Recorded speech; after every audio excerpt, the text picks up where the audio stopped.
what do you get when you cross a know-it-all newspaper columnist with an awkward, unsophisticated everyman?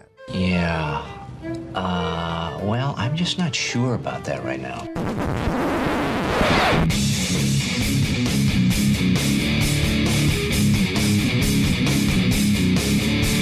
Welcome to Couch in the Room. Welcome to Couch in the Room, our Friday show, presented by our friends at Firekeepers Casino and the Firekeepers iCasino and Sportsbook app. Download their new app today. It's upgraded. It's more user-friendly. I think you'll like it. I think you'll like the user experience. Again, Jason and I love it. I like their old app, but there were some complaints and they listened, and I think that's fantastic. Again, the Firekeepers iCasino and Sportsbook app. Bet the games we're betting, or better yet, come up with your own and actually win money. Jason, how you doing, brother? Go out there, play hard, stick your cleats so far up their asses that they've got to use the cleats to brush their teeth with. What's up, man? I think we need to have Lats give the pregame speech instead of DC on Sunday. Have him in the locker room. The Bears, yeah. Yeah. Get out there and put the cleats so far up your asses. It's a big game. Yeah. Swing game in the season. Yeah. I'm excited. A lot of people are going to be coming over on Sunday, apparently. Oh, yeah? We're going to have some guests out at the Midnight Tavern in Ovid. But I don't know if I enjoy it because, you know, if the Lions end up sucking, then I'm going to have a meltdown in front of a couple people. But you know the way to solve that? I mean, the people know me, so, I mean, they'd be like, You got to make Groovy Donuts part of your gathering. They are going to be, actually. Oh, okay. Yeah. Andrew and Monica are two of the people. Okay. So they know my meltdowns. Okay, they've seen it. They know me. But, yeah, they will literally be there, but there's going to be a couple others, I guess. This is a big week for a lot of reasons. One of the reasons it's a big week is at Groovy Donuts this weekend, Thursday through this Sunday, 7 a.m. to 1 p.m. Maple Bacon Bar. Oh, my God. It is so good. I'm telling you, this is it's like this long. Yeah, it's absolutely incredible. They've got some other things. Good. They've got the Blackberry Crisp Fritter too going on. They've got a bunch of really good stuff. So again, if make Groovy Donuts part of your tailgate, part of your home tailgate, part of your weekend just for yourself, I'm telling you, this is. T did a golf tournament yesterday, and Andrew from Groovy Donuts was one of the caddies for this event. You had to bid on a caddy. It was to raise money or whatever, and she brought donuts home, and I just can't handle myself around those donuts sometimes. Sweet maple icing. I don't know how you do. Bacon. I just don't know how you go nuts with the wife. You go, whatever. This is me, and then just embrace it and just hammer donuts in front of her. They're like, this is who I am. Because when I eat those donuts, I just don't care. They're so delicious.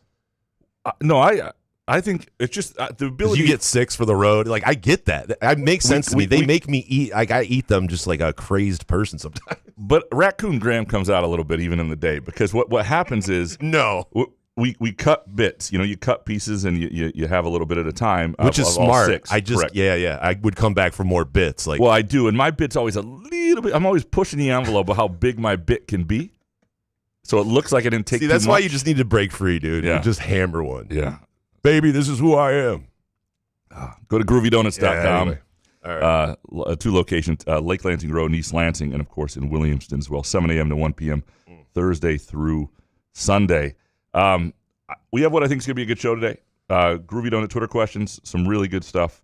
I think it'll be a good conversation. We are going to pick some games at the end of the show. So what we're betting, presented by Firekeepers iCasino and Sportsbook app, will be at the end of the show because we're hoping to have Harry on. Harry's had a busy week, and we're hoping to have him on at the end of the show to pick games and give our best bets and the things we are. So if you don't like the gambling segment, there you go. It's at the end. As soon as we're done, boom. And if you're waiting for it, fast forward. If you hate the questions, there you go. Is that possible?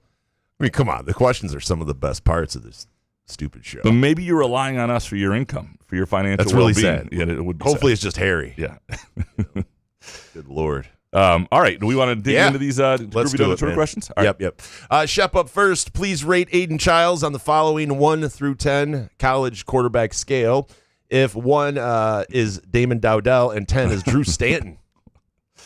There's only like 4 spots between those guys. Damon Dowdell. Connor Cook's not a 10? Is Connor Cook not a 10? Yeah, Drew Stanton's not a 10. I know a lot of people love Drew Stanton, but I remember sitting on a bus in Houston with Michigan State's former offensive coordinator, think he was a former offense coordinator. He was on the staff in 2006, the last year of Drew Stanton, the final year of John L. Smith. And he was the coach at Rice. I think it was on a bus. Now I'm misremembering it. It was in Houston. It was a bowl Was game. it in your car? 2008 Texas Bowl. I was covering Western Michigan. I lived in Kalamazoo.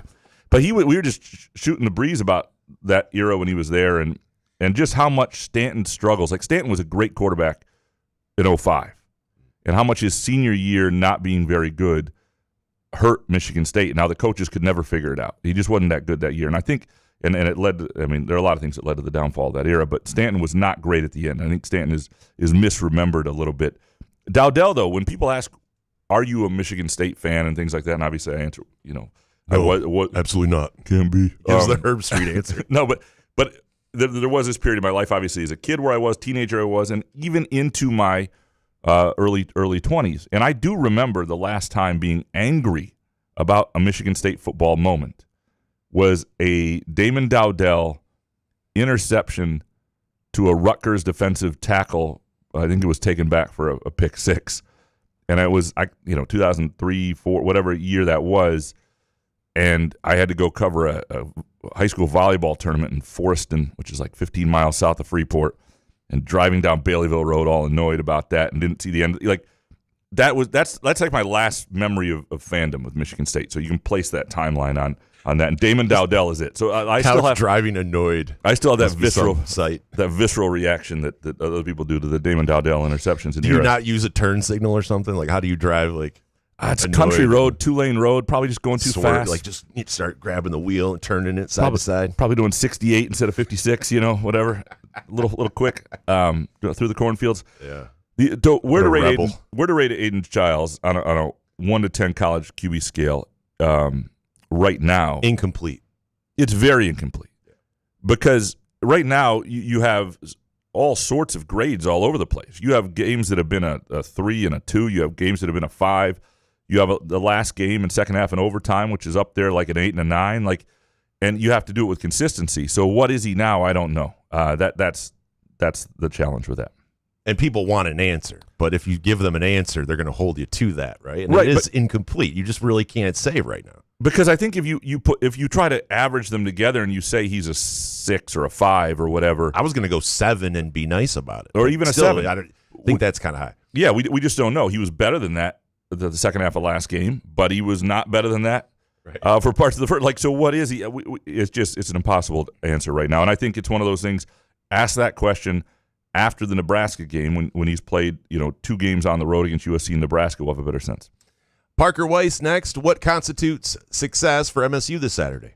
Covering a super inflated spread, just win, just the eye test, a shutout, a certain point total, starters out before the fourth quarter, or something else. Try to pick a main one for us to gauge with, please, Couch. Sup, T.O.? Oh, what's up, T.O.? I love when he does. Does T.O. listen to the show? He must. Yeah, oh, man, just a little shout out. Yeah. This is tricky to pick one thing to look at. If I were picking one thing that I am curious to look at, and obviously there's the injury thing. You can say get out healthy. You don't want a single injury out there, right? But I actually, Alessio, the backup quarterback, I want to see him get in the game, and this doesn't necessarily constitute huge success for the team and all that. I want to see him get in the game and throw a pass that's not an interception. That would be nice. I think start. I think he needs that. I also think it's important for this team. The idea that Aiden Giles is going to get through this year entirely healthy without missing a snap, without missing a quarter, without even missing a game, it's possible. I mean, he's been pretty durable to this point, but he is the sort of quarterback that takes some hits. And you need a guy that you rely on a little bit, and the staff is really high on Alessio. But the problem is his only game experience right now in terms of 2 throws in 2 different seasons is 2 interceptions.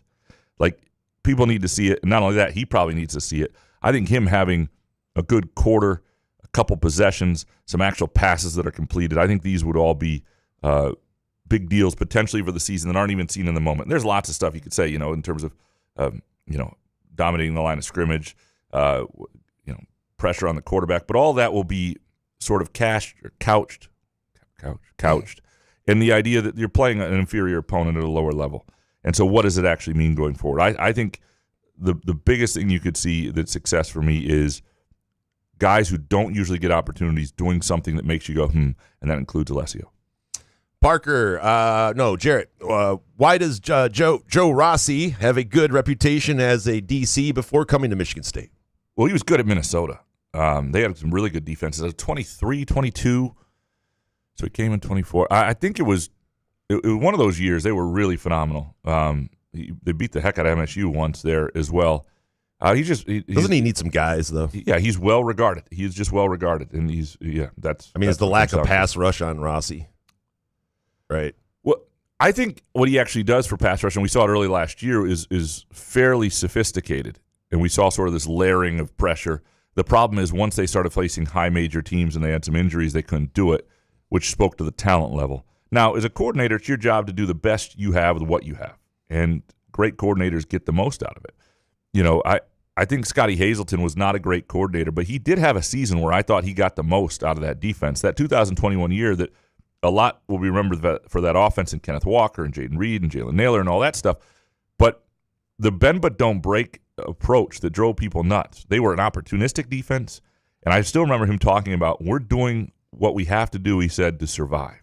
And he understood that, giving some 10-yard cushions, making somebody drive the length of the field and being opportunistic in terms of turnovers was what that team and that personnel had to do, and that's an ego check for a coordinator. I thought he actually was pretty good that year. And so, you are limited by your personnel. So I think Rossi's a pretty good coordinator. I think he's well respected by others in the business, people I've talked to. He's just well thought of. Kurt Wisniewski, hey, Brad Holmes, did you watch the Packers game Thursday night? They have 3 capable, well-paid defensive ends. Parsons is greater than Hutch. Being dead inside, it was great because if the Packers were good, it meant nothing to me. Now watching the Packers after 2 weeks being crowned fucking Super Bowl champions, it's complete ass now that I'm back. I know a lot of you make fun of me for hold starters out to week 11, but I'm standing by week 4. Season-ending injury for Parsons. It's going to – you're just playing him too early in the year. So he'll be done by week 4. Kurt Wisniewski. I hope MSU's first-team offense and defense play a half. Who should shine in the second half for MSU?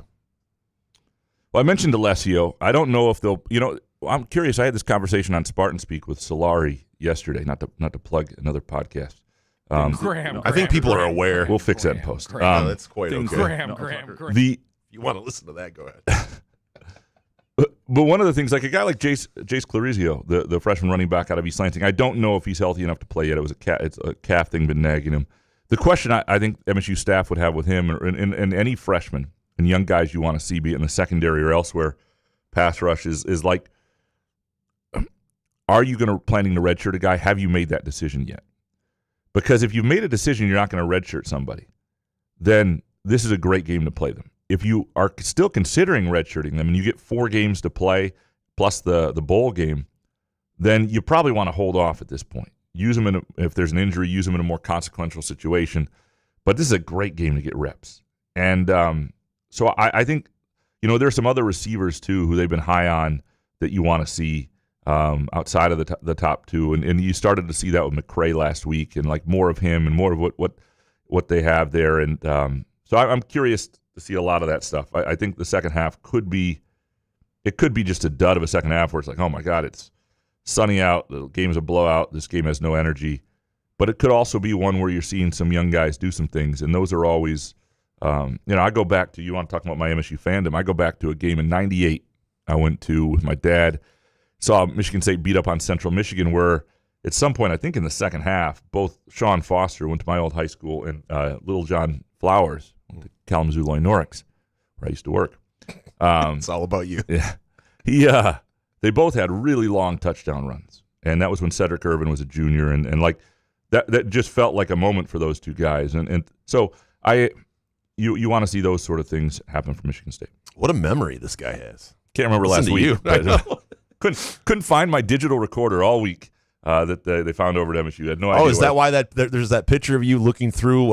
Who was that player? It's actually a good photo of you, but you don't have anything in your hands, and you just crossed your hands there. Oh no, the recorder I had then was, or whatever I was using as a recorder, a phone or a secondary recorder, was on the table in front of him. That's someone tweeted that at me, and it was great. I was like, what is going on in Couch's mind? Is that Connor Moore, I think? Yeah, Connor Moore. Yeah, I was like, he's literally looking through him right now. I was not looking through him. You were like, oh, I wish this was Delaney. Like, you had a good look through you face. Yeah, it would have been perfect for Delaney because you had your arms crossed. You were actually looking decent, man. You been working out? I have not, but if I hold my arms a certain way, I push. I was about to say, I push the skin of my biceps up so they look stronger. You know, that's you think I don't know the moves? Yeah. Come on, dude. Mr. Benjen, greetings from Italy. Jesus, this dude's on a trip, Everywhere. man. Is he on the run? Why would MSU ever redshirt a kid in this portal era? Any freshman is only staying an average of 2.5 years anyway, and doesn't sitting him all year make him feel less than as well? Well, this is a balancing act, and I think there is something to consider. You certainly don't want to redshirt a kid because you're planning on a kid for their 5th year for sure. But I do think 5th-year seniors matter, and if you don't think a kid can really help you this year, doing what's best for the kid and what potentially could be best for your program is the way to go. For example, in football, it's a different question in basketball a little bit, but in football, like, you got 4 games with them anyway. If they're only going to contribute a little bit, and you can convince the kid that this is what's better for them at that point too, because even if they leave at some point, they get that extra year of eligibility. If they're not going to play and they're not really going to help you as much, then it just makes sense. You're not getting a lot out of them anyway. Why use them and why ruin their career? Now, there are examples where this has been misdone. Sam Levitt. But there are other examples even in basketball where, I think it's what Jesse McCullough understood was best for him. I think it was best for him. And, he's maybe he doesn't play 4 more years for Michigan State, but there's a really good chance MSU has that guy who I think is going to be a pretty good big man for them for 4 more years now. And that's helpful. And they didn't really, really need him last year, although I think he was good enough to play at certain points. The urinal or portal.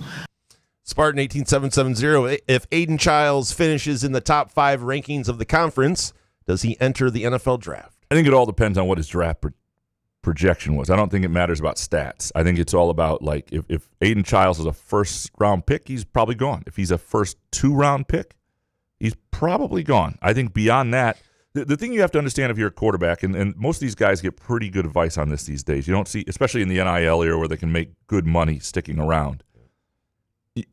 NFL teams, if they draft you in the first 2 rounds, are drafting you thinking you're a starter for them. And the first round pretty quick. You could say that 3rd round, too. I mean, eventually they want you a part of their... I don't know, man. No? Third round is like beyond... It's more, it's the Brian Greasy on down. I don't know. It's like, I wouldn't... If you're not a first 2-round pick, because then the other thing is if you're thought of as a 3rd-round pick and you slide a little, you're in the 4th round, and that's really backup range for a lot of people. And I think it's all about your projection. And then it's how ready are you? Because the thing I hope players have learned is when you don't have enough experience and reps at the college level, it hurts you.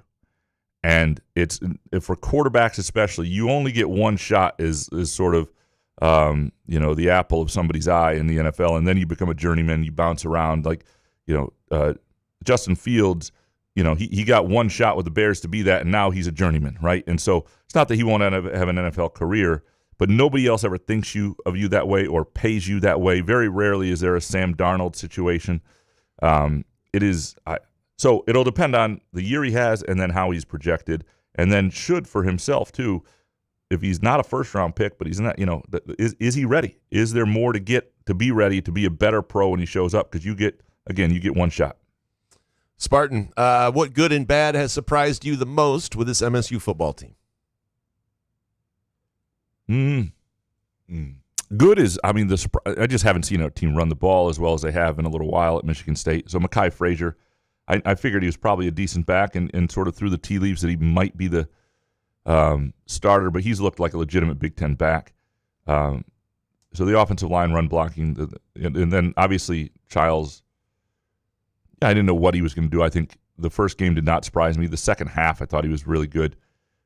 Jordan Hall looks more of a difference maker than I thought he would be, which I think is good. What hasn't surprised me is the speed on the edge, getting the quarterback. I thought that receivers would be good, and they have been good. So those are all things.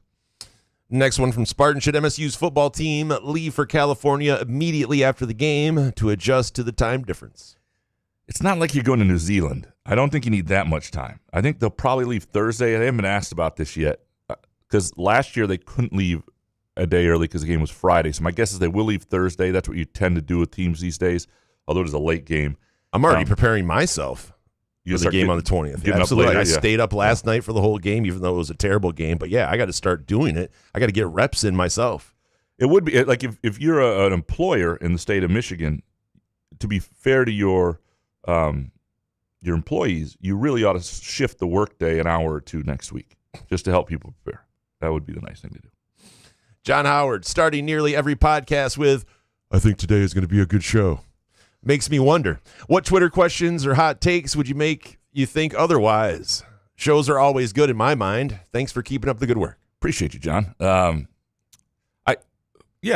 generally do think, like, you guys are great on the Twitter questions, especially. The hot takes sometimes. If Boston College would have won in overtime, we would have had some, you know what I mean? It would have been one of those shows where it's just a repetitive, everything's ass. Yeah. So we know going, as much as we appreciate the listeners doing that, right? It's just going to be the repetitive The hardest shows, the shows that occasionally I don't think are going to be great are hot take shows, or the take shows on Monday. The Twitter questions are usually casual enough, of variety. It's late in the week. I can combine things easier. It's harder to combine the hot takes as well. And so if we get a show where, Michigan State is the story, and it's like people are just pissed about the same thing, and it's a lot of them, that's where it's like, how do you work around this? Mm-hmm. That's why I don't often put it out. Like I never, like, right after the Michigan State game, put out a call for Twitter questions or for hot takes, because I want other things to happen. I want people to watch a Tigers game. Maybe that becomes their take. I want them to watch the Lions. That becomes their take. You want a variety, and that makes you a better chance to get in the show, get higher up. Listen to this guy. Take us behind your process of what you guys are. Yes. I know. I understand. That's fair. It's a little too far. Fix that and post it. Sometimes I'll just wait till the Tigers game. Moneybag. Friday take. Scheduling games like this is ass. I could get excited for a game against the worst G5 team in the country. I'll still enjoy Saturday, but I feel like I'm going to a Lions preseason game in the middle of the season. Yeah, I don't think they should play these games anymore. And there are, there is value in the. It's a little less expensive than bringing in Central Michigan or whatnot, but. But isn't it nice to have a relief, though? Like, going to the game, like, you're not going to have to worry about, I don't know, you can just go and have a good time and watch touchdowns. Better to have a mid-major, somebody a little more. Yeah, but you never know that mid-major. Like, start 3-0, you go home, we all have a good time. I think the schedule, wake up Sunday. The schedule sets up really nicely for Michigan State for a couple of reasons. You had these first two games that were sort of, you're waiting to see it for Western Michigan. It's Western Michigan. They are what they are. And then you play this important game against Boston College, which they were able to win, emotional late game, overtime win. And then you do get a little bit of an exhale going into a West Coast trip against what I think is going to be a difficult USC team. And then coming off the West Coast trip, you get a bye before going to Nebraska. I think the schedule set up about as well as it could for Michigan State. This game is not exciting. It's not. I don't believe they should play this game.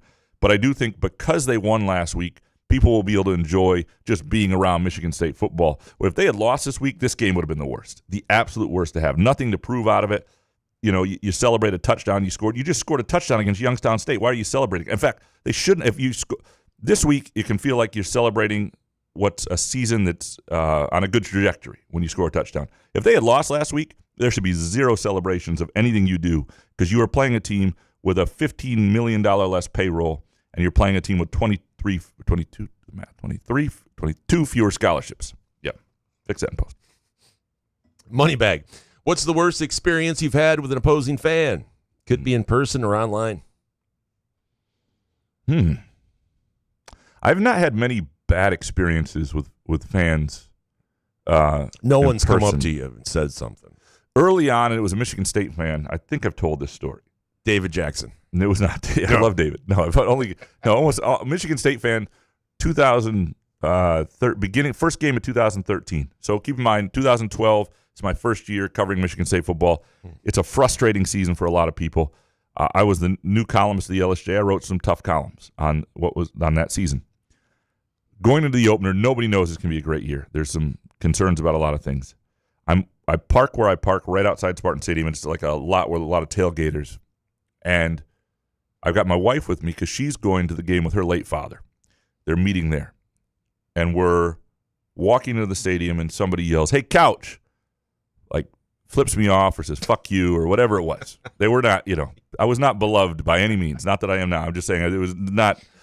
And I had to hold Elizabeth back. I was like, you can't. This is going to happen. Like you can't go after people. So that stands out like in person. I've had a lot. It's not even creative though. It's like, you know what I mean? No. Like, hey, couch, fuck you.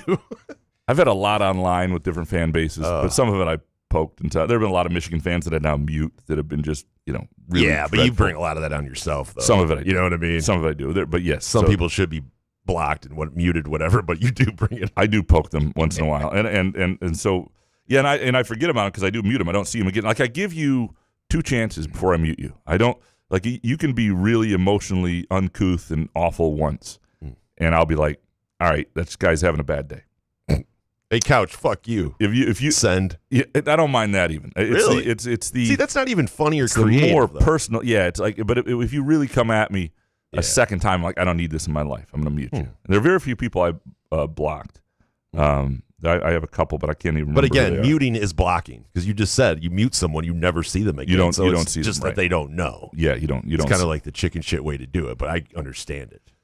That is a story we're telling, by the way, presented by our friends at Midtown Brewing Company, which September 25th, prepare for Thursday, September 25th, their latest themed trivia night, Sex and the City Trivia, September 25th. If you're from that era, especially like I was, like a lot of my friends are, you might remember Sex and the City. You might think you know the show. Get a team together. Go to Midtown Brewing Company. Go to their Facebook page. You can see all the info there. You can call them, sign up, reserve a table. It'll be 7 o'clock Thursday, September 25th. Sex and the City themed trivia at Midtown Brewing. Would you be any good at that? No, I watched a very little bit of it. I watched a little bit. I didn't have 8.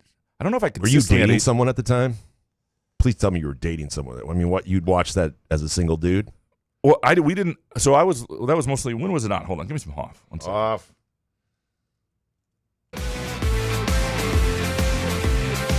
Come on. I am the passenger. Really good peanut. And I ride. That's Okay, crazy. so it was on basically while I was in college and early 20s. I did not have HBO for a lot of those years. So I'm in college, so it must have been, in the early years of Freeport, that's when it would have been. I had Showtime because I was big into the show Soul Food. That was one of the women on that I had a big crush on. But I did not have HBO, so I didn't watch. I watched enough of it. The guy who played which lady on Soul Food? Soul Food. I'll what a give show. it to you right now. Hold on. More off. Yeah. City's backside. I see the stars come out of the sky. Yeah, the bright and hollow sky. Oh yeah, it was Nicole Ari Parker. But no, that's Vanessa Williams. Never mind, it wasn't her. Hold on, it was. Hold on. You know it looks so good tonight. Skip to the gambling. No, yeah. She played Vanessa. Who is it? It was Nicole Ari Parker. Yeah. It was definitely her. Yeah, definitely her. Yeah, definitely her. Oh yeah, I get that. Yeah, she's hot. Yeah. Good one, Couch. Yeah. I might have to watch this show. Oh, it's worth it. Yeah, very good. Very good. It came with you got one. Showtime came with the NFL Sunday ticket on DirecTV in 2002 when I ordered it when I moved to Freeport, and that was So then Soul Food became my life. She's 54 now. Well, yeah, at the time she was. So this is 25 years ago. She still looks good. I mean, she was 10 years older than me. So I was like 22. She was like 32. Yeah, calm down, dude. I'm not talking about your lady. Yeah. Okay. Watch bad yourself. way. Dude. Watch yourself. Jesus directed by directed by Paul Thomas Anderson too. I think. No, that's just something else she was in. She was in Boogie Nights. Never mind. Good Lord, I've lost. I'm like flush. I'm so excited. I can't even. We'll move on. Do we need to take a break? No, we're good. We're good. Sparty Barb, Graham, appreciate your efforts to find and read my takes. In his press conference, Jonathan Smith talked about continuing rotations in the offensive line. How concerned should we be that there still seems to be lack of separation? I'm not. I don't think you should be concerned by that. I think you're more concerned that they haven't picked a 5, and I think that because I think he had the right 5 out there at certain points, and you saw it. I think the rotating hurt them at times. I don't think this is the week to stop it. I think if you're still trying to figure it out and be sure, you can do it against Youngstown State. But when you go to USC, I just don't. I don't know. I thought the evidence was there that it doesn't help you. They don't. They're saying the right things. It doesn't hurt them. But you want to compete with USC and Nebraska and the Big Ten, like you got to have your best group out there. And I don't think you should be concerned there's not separation. I think that's part of the issue. There's not huge separation. They're trying to figure it out. And I think it's been a pretty good line at times, but I don't think it helps those guys, especially in pass pro and communication when you're having the rotations. Big John Hogg next. As a fantasy football punishment, I have to record a weekly podcast. I won't know what it's about until I'm just about to record. I know nothing about podcasting. What tips do you have? This is a heck of a punishment. Like, so you lose your league, and you have to weekly podcast. These punishments are weird. I just don't know why. So, like some guys that have to put on a thong and go stand on the side of the street with a sign. I'm like, I just be like, I'm not doing that. I would say stick to what you know and remember that recordings last in infamy. Like even if not a lot of people watch, you don't want to make some really, really dumb comment. I mean, you can always, I guess, fix it in post. There's two things: 60 MGs and 2, send us a link because I want to listen to this. Absolutely. Big John Hogg. What do we need to see from the YSU game to be encouraged going forward? You just want. I think you want to see certain things continue. You want to see Aiden Childs and the offense look smooth and crisp. You want to see the running game in control. You want to see the defensive line look like they're the better unit than the offensive line in front of them. And you want to get out of without any injuries and some backups playing. It's all those things. The thing that I would caution against is sometimes these games are lack of focus, lack of energy games, and you can say, well, that a team should be more mature. But you can have games where people aren't as crisp because I wouldn't also, if Childs isn't like brilliant in terms of accuracy and other things, I wouldn't read the world into that. It's not ideal, but his season and what he becomes as a quarterback, we'll know when he goes to USC and he goes to Nebraska, and as the Big Ten goes, we'll know that in this game, regardless of what happens, won't really be there. But I do think if he can go a game without throwing an interception again, and he gets to 3 weeks without an interception, for a guy who had a real issue with that a year ago, that would be a good thing. Professor, which offensive line is more likely to improve this season, MSU or the Lions? And from Aiden's child, which is more likely for MSU football? 5 linemen separating themselves through superior performance, or 3 linemen providing themselves unserviceable? Proving. MSU or the Lions? Who more likely to improve? I want to say the Lions because it needs to happen. They were really bad. It's really bad. It has to happen. Like at least, Michigan State's got guys that can shuttle around. I didn't like the tone of Penei Sewell earlier this week when he was interviewed. It was sort of like, and eventually he said, they asked him, do you think it can happen? He said, oh, yeah, because that's what they're going to say. But when the truth is in the tone before that when he's like, we got some new guys and we got to lift them up. They suck. And he didn't say they suck. But we all saw that they suck. Yeah, it was not good. I'd rather him be honest than blow some sunshine BS up our ass. Yeah, to the second part of that question, I don't know how much separation there will be, but I do think they'll more or less stick with a 5. It's tough if you're right there and there's not a big difference between 6 and 7. Maybe there's a small level of rotation still in there, but and you want guys to stay fresh and be ready, and there's going to be injuries, so you want. But I think they'll be okay on the offensive line. The question I still have with Michigan State that they're going to have to prove going forward is a little bit in the pass protection area. Professor GC, what would it take to have you watch a game from the stands with the common folk? And from Bulky Bartokamus, Graham, would you be willing to come down from the press box to spend the second half in the stands? Give a man-on-the-street style review of the game experience, concessions, volume level of the music, trough experience, etc. Yeah, it's not a bad idea. The challenge with this is no. You like that idea? No, I don't. I just thought you would hate that idea. No, I've done it before. In fact, there was one year I went, and this is before the quick takes, which are the problem, where I went in the third quarter. Before I wrote a column talking about the students and the fan base and not showing up for a game. It was a freezing game against Rutgers, and I just went out there and stood in the student section, back kind of behind it, and just the wind whipping through my khakis. It was bad. It was not fun because I feel like before you're going to criticize or comment on anybody's decision to stay or go or how big the stadium is, you should experience. So I spent a quarter out there just suffering, and it impacted what I wrote because I was like, God, this really sucks. And I've been out there, lots as a fan as a kid and other things. I would like, What a long way to say no. Well, this week would be a good week to do it. And so I got to. Yeah, you could totally fuck off on this one. You could do your 3 quick takes at halftime, come hang out with the people. You could actually bring some beer. You could have a couple beers. You got to do the quick take. I would have to do the first half to do it, in other words. Because by halftime, I need to be up and getting ready going on the quick takes. But the first half would be a possibility. My guess is I won't do it. No way. But I do agree with you on if the concessions are still an issue, and I do agree the people have said it's a lot better, and the level of the volume on the PA and all that stuff, and we'll see. Because I do think it would be a good thing to do. Pound the bushes. Suburban Spartan Dad, who are the 2 or 3 guys on this current MSU football roster you enjoy interacting with and interviewing the most? It's a good question. Because we haven't seen many people more than once at this point, other than like Childs, who have been available. I've had a few good conversations, one-on-one and stuff. I really like Amari Kelly. I like his demeanor. He's got this sort of mature, uncle, old man, and I really enjoy listening to him and seeing interviews with him. I think he's good in that sense. I think Jordan Hall is really good too. What about Connor Moore? It looked like you were enthralled with what he was saying. I apologize. Wrap it up, kid. Ryan Eckley, I enjoyed chatting with a little bit one-on-one. Sam Edwards is good. There's been a number of them. But Eckley has to be happy to talk to people. He's like a pimp now. He's amazing. Hell of a punter, yeah. Well, and the Eckley conversation was interesting because for a while the group it was one way, and then I was chatting to him about his best friend being killed 6 years ago. So his demeanor changes, but he was really good on it. There are a lot of guys who are good. I wish. This is a better question in basketball because we get a lot of one-on-one interactions post-practice in locker rooms or a lot more casual. In football, it's more of a stand around a guy at a small podium type thing.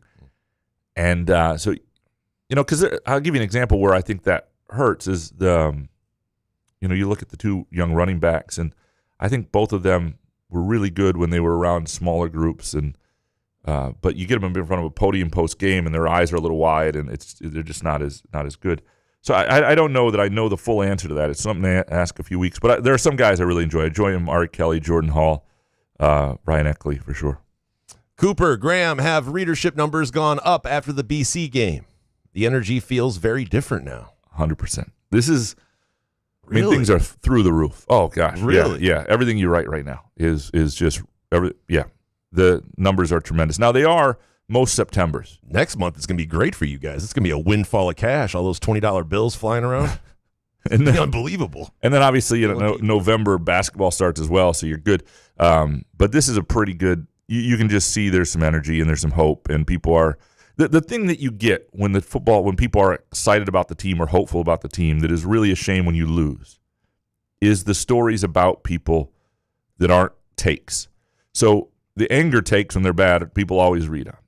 But you do a story, about somebody like Alante Brown, whose fiance was shot in the head in July, and what he's going through, and that sort of story. Now that may get read anyway. That's and it's early in the year. But if they lose last week, that story does half the views, even that story, because people just aren't as engaged with MSU football. They're not Googling MSU football as much. They're not looking think half, huh? Maybe not half. That one I might think have people done more. would still because that one's done towards it. That one's done really well. But a lot of the stuff is done insanely well. People were fired up. The most read story I've had written this season so far is the column I wrote on the 11 p.m. start at USC. People are fired up about that, and so that's the sort of thing that if people are about a game anyway, that doesn't. That pisses people off because they're excited to watch the game, and now it's at 11 p.m. Whereas if they weren't excited, they'd be like, that sucks, and it would do less than half of what it's done. Cooper next. Jason, how many MGs are needed to watch one soccer match with Graham? Over under 29.5. Like at one time? Like 29, that's all what I would take for the whole soccer match with Couch. I mean, I idle on 30 MGs pretty much. I go to my in-laws on 30 MGs, so I'd probably, it's way, way over. I'd probably take 60 at some point. 60 MGs, yeah. Yeah, I mean, like around, what are those, 2 hours? 2 hours. Yeah, 60 MGs. And there's a lot of straight action. You get the right soccer game. I think Jason could enjoy the right soccer game. I think he could. Why? But why? Why are you trying to convert me? You guys need to stop converting me. Nobody's so converting. Weird. I'm saying you're in I feel like a child actor in the 80s, and you guys are all trying to get me to do stuff. It's like weird. Like, I don't want to watch soccer. I get it. You guys can have it. I watch golf. It's boring too. I get it. I love golf. Yeah, you guys do the soccer. You guys do it. I'm not saying you have to love it. I'm saying I think you would if you were in a situation where it was on and you were at a house and the right what's game. What's the situation? It would have to be the World Cup because I do like the World Cup action because it happens once every 4 years and like a final game, and if the U.S. was involved or something like that, right? That's something that would be fun to do next summer with our friends at Firekeepers and the Firekeepers iCasino and Sportsbook app. To have World Cup bets with Jason's picks on the World Cup would be tremendous. I would love that as like some sort of separate prop. I've done one soccer parlay and I hit it like there a couple of years ago, a year ago or so. Yeah. The Will Ledesma of Southern Maine. In the AP polls, only purpose to serve as a content for podcasts and sports radio. Every single college football pod I listened to this week did at least 10 minutes. I think it was supposed to be and I fucked that up. That was an editing mistake. Is the AP poll's only purpose to serve as content for podcasts and sports radio? Yeah. The original AP poll, I mean, the AP used to crown national champions. I mean, half of Michigan State's got, there are years where the national champion that's recognized is by the AP poll, and that's a better national championship than half the other national championships from that year. It used to have much more meaning. Now, should have it? That's a great question. Now people get fired up because they don't have the college football polls. It's the only thing they have that ranks their teams right now. So people get fired up. It's not its purpose, but it's become, it's become what is. But the flip side of that is I do think it impacts how people think about teams, and I think that carries over a little bit in the polls that actually matter. TC Brunzi next. I'd appreciate Jason reading this question in his 1930s newsy James Cagney voice. I see Michigan is using Moore's wrist slap suspension as fuel for the next game. They are angry, I tell you. But in what world does Michigan live to feel like they were unfairly treated by the NCAA, you see? It was the mother of all wrist slaps. That was fantastic. It's really well done. I mean, fucking everybody masturbates. Wrong one. I'm not talking about Michigan. Sorry, hit the wrong button there. Really unfortunate timing on why those are next to each other. So the question. Yeah.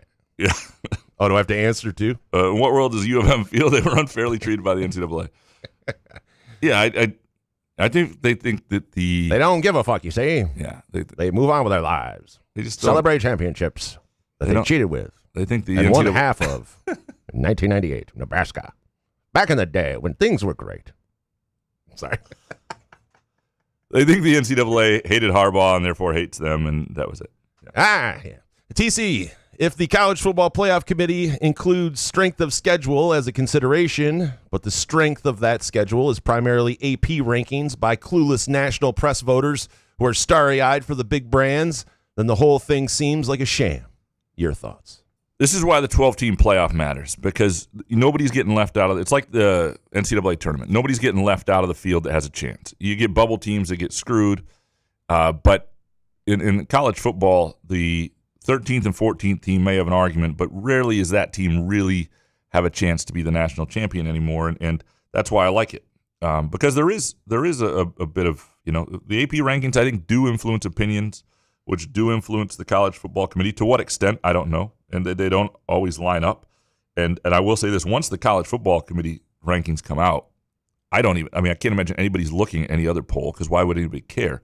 So, I don't know that, and from there, I think the AP rankings are completely irrelevant.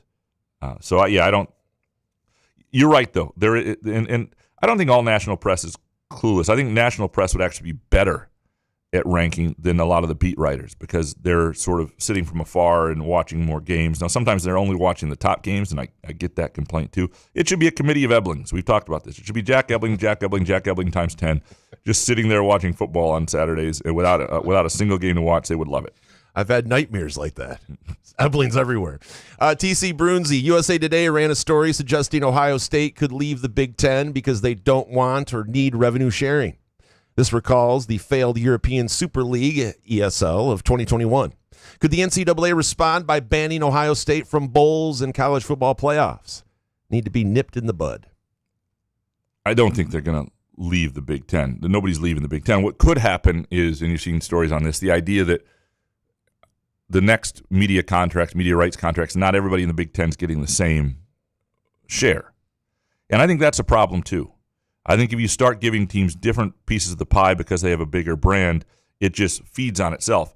And frankly, expectations be more. I mean, I'm sorry, if your resources naturally are that much more than somebody else in revenue sharing because of your brand, then when you go 11-1, that's somebody else going 9-2 or 9-3. Like, the way I'm going to judge you is different. You got more resources. You don't go 11-1 every year, you're fired. You don't go 11-1. I don't want you in the playoff if you got more resources. I would look at it like that. I would hate that. I hate it that it's happened. It's going to happen in the ACC. I hate that it's going to happen elsewhere. If you're a conference, everybody should be on an even playing field.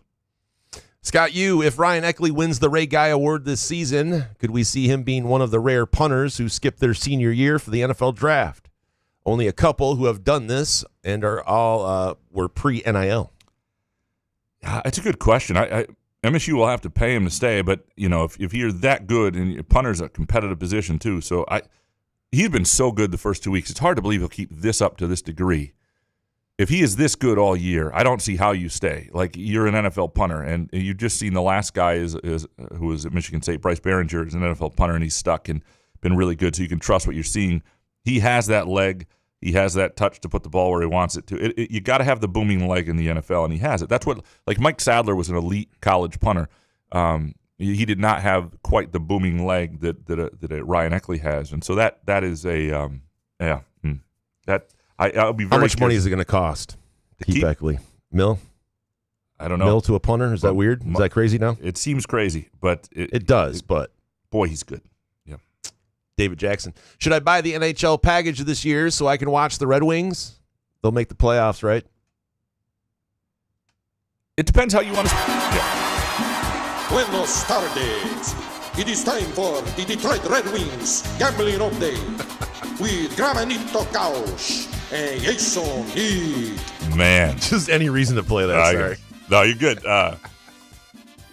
It depends how you want to spend your nights. If you're going to wish you were watching the Red Wings and you can't watch them because you're in Ohio, then I would buy it. Yeah, absolutely. To me, I know some of this stuff's kind of expensive, but it's all about your entertainment value. If I remember trying to explain to Elizabeth why we had to get some sort of cable package when she was at her first apartment in Chicago, and it was like, it's Playboy TV. Come on, they're great articles on there. She was working like 5:30 to 3:30 every day, 5:30 a.m. She was up early. She was going to bed at 6:30, 7 p.m.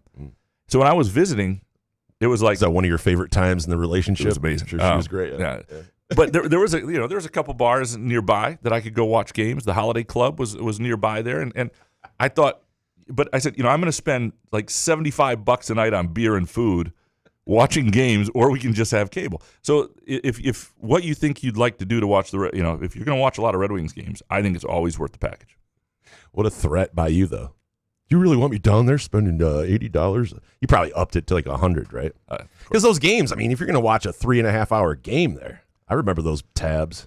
Well, even just to go somewhere to like sit at a bar and work, Because I used to when she lived on Wacker, had a great Wacker Drive overlooking the Chicago River. Had a great studio. The second stint she did down there, I would go to Lizzie McNeil's, the Irish pub across the street, and like I would come back and it was great. But I had 4 or 5 Guinness, hammered, some wings, watch some playoff baseball. Hey, babe. How was work today? She's already asleep, crawling to bed. Sorry, tap her on her shoulder. Yeah. Babe, wake up. I got a great fucking story to tell you. Story we're telling. This is unbelievable. Presented by Midtown Brewing Company. Now listen here. Oh, man. David Jackson, if Scooble starts game 1 of the playoffs and wins each game he starts, how good are the Tigers' chances to win the World Series? The series or the World Series? World Series. Capital Series. All right, so let's say he goes game 1, they get a bye. So they game 1. Yep. And I think part of the thing that would be interesting is if somehow they could win the first round, the ALDS, without him pitching a second game. So he pitches game 1 then of the championship series. That would be the key. It's still very unlikely. There's just too many other holes in that staff. But certainly if he wins every game he pitches, the Tigers will be interesting in the postseason, especially if they're hitting the way they have been lately. And the guy who's coming around that was a catalyst to last year that's kind of exciting, that's made me think they have a chance, Parker Meadows. That's all of a sudden happened again. You're like, I know when he left the game last night, everybody was freaking out. Yeah. I have to sit there and refresh McCoskey's feed there. And I was like, hey, is he hurt? What happened? But thankfully, he was just taken out because the game was out of hand. Yeah, they kind of ridiculous punted. game. David Jackson has Jack Velling been Wally pipped by Massinus and Paracek. I don't know if he's been Wally pipped, but he was injured most of the preseason, so those guys got all the reps, and it'll be interesting to see how he gets eased into things. But in terms of a passing threat, he's never been at Michigan State like a dominant guy in the passing game. I don't know if he's been Wally pipped. I just think he's been. How many people under the age of 40 know Wally Pipp? Do you think? Like, when is that going to just go out of style? It's pretty amazing that 20 that's years stuck, because everybody knows what it means, but they don't know. I do, yeah. Wally Pipp. They don't know he's a player, right? Yeah. Not Graham. How concerned are you about the Tigers' pitching rotation as the playoffs approach? Oh, 10 out of 10. Right? I mean, it's always, dude. The shoe's going to drop. The other shoe's going to drop. Mentality is all I have in my brain with my favorite teams, and I hate it. So when I'm playing pickup basketball, sometimes pregame you're shooting around, and I'll get hot, and I'll stop shooting because I know I only have about 14 makes a day, and I'm not wasting them in warm-ups, right? Smart. So that's the way I felt about watching Jack. What's his nuts? Velling. No. Oh. Who's the guy? Chick Flaherty. Nicholson. Thank you. Yeah. Chick Flaherty. I'm watching Flaherty pitch a good game the other day, and I'm like, whoa, save it for the postseason. You got like 2 of these left. You want him to get shelled? Yeah. No, we need a good Flaherty start. I don't know, because it means nothing for the next one. Ralph E. next. The guy you had on the show Wednesday discussing Youngstown was very good. Do either of you read any MSU message boards? Sorry about Graham's sewer truck and street sweeper. So during Spartan Speak yesterday, there was a sewer truck and street sweeper that were really loud outside. Apparently, you couldn't hear that, but there were other noises you could hear. I will louder than Solari. I will.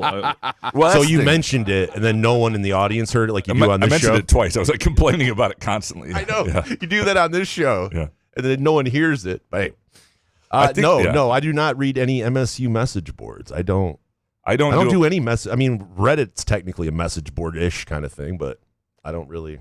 Yeah, once in a while, when there's a story and I want to see where something's coming from or but it used to be something that was a big part of what you had to do. Especially when I was like on the beat at Western, and early on here, you want to when you're really unsourced, and because some people there are well sourced, there are people in the know on message boards. You got to know who they are and decipher that. And I don't live in that world of wow, how fun that must be. It's not great. It's not to be an internet sleuth. Oh my god, it's not on fun. Message boards. You have to figure out quickly like who's legit, who's actually tied into the program. Who's Faucet Liquor really? What's his real persona? It's the absolute worst. I mean, I did enjoy the Red Cedar message board in the like mid 2000s, like around that. You know what I mean? There's a lot of funny people out there that would do funny stuff. And I think that message boards are cool communities for people. I'm not like anti-message board. I'm not. I just don't have any interest in that shit. Neurotic Pants. Graham, you don't see any value to playing Youngstown State? It's good for Youngstown State. It's good for fans who aren't rich or students who want to attend a game. MSU hockey versus USNDT tickets are selling for over $100. USNDT. United US States National of North Dakota? Development Team. Oh. Yeah. No, cool. it's people are into hockey. I would hold off on hockey tickets will come down, I think. And I don't think individual tickets because there will be some available on game days too. I would hold off on paying for any hockey tickets for individual game right now because it's a season ticket holder offering you something. There is value to Youngstown State financially. There is value arguably to Michigan State financially because it costs a lot less to play Youngstown State than it does at the school in the MAC. So it may cost you $1.5 million, may cost you $700,000. It may cost you half of what it would cost you. So there is some savings there financially, but it's just not on the field value, fan experience value. Neurotic Pants. Why are MSU punters and kickers so damn good? It's been through three coaches here. I mean, you go back before that, John Langlow. You go back to the '90s. They've always had good kickers. It's good punters. It's a great question. I have no idea. Neurotic Pants. Graham, why do you steal from men? I don't know what this means. My favorite ones as well is when you leave them in. When you put them in there, when you put it in there, you knew you had no idea what he meant. It's fair. I don't know and why. Then so we read it, then on air we have to go, I have no idea. Yeah. I don't know. Yeah. We could have just left it out. I do not steal from men or women. What does that mean? I don't know. What do I steal? I'm so intrigued. Yeah. What's the bit? Thomas, buy games were a staple of last roughly 15. What? Is this right? Yeah, buy games. Games. Yep. B-U-I. Okay. Buy games were a staple of the last roughly 15 years or so, but replacing them in the modern era does seem like a good idea. How would you go about doing this? More games against directional schools? Require a game against an out-of-state group of 5 program?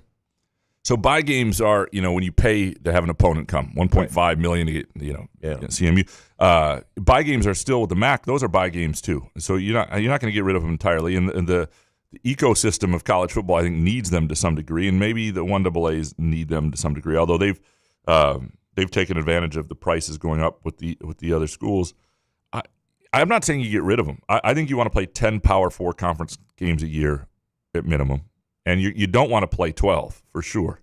You just get too beat up doing it. So you need to play, a couple MAC schools or at least one well timed with a bye or something like that.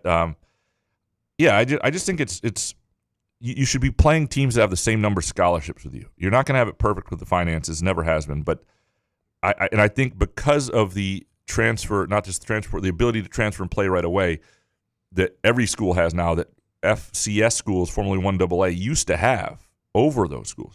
The ability for them to have 5 or 6 players on that team that transferred down that wanted to play right away that were really good is kind of gone. They've got their best players have to be developed within, and then they usually lose them. I just think the gap is widened, and those games shouldn't be allowed anymore. And you play more MAC teams, play a Western Kentucky, play a little more of a challenge. Thomas, do allergies make you more ready for the cold weather? No. I don't really have allergies, but do you? Oh, yeah. I've had allergies my whole life, yeah. I love the cold weather. No January. It's going to suck. Skylar Verdon, question, are we going to hear the same kind of outrage towards Jay Batt that Alan Haller would take for allowing an 11 p.m. kickoff? Not an anti-Bat question, just trying to show how Haller got blamed for everything towards the end. It is fair here. Like, Haller would everything that went wrong was Haller's fault, and Bat's still in that honeymoon era, so that'll change.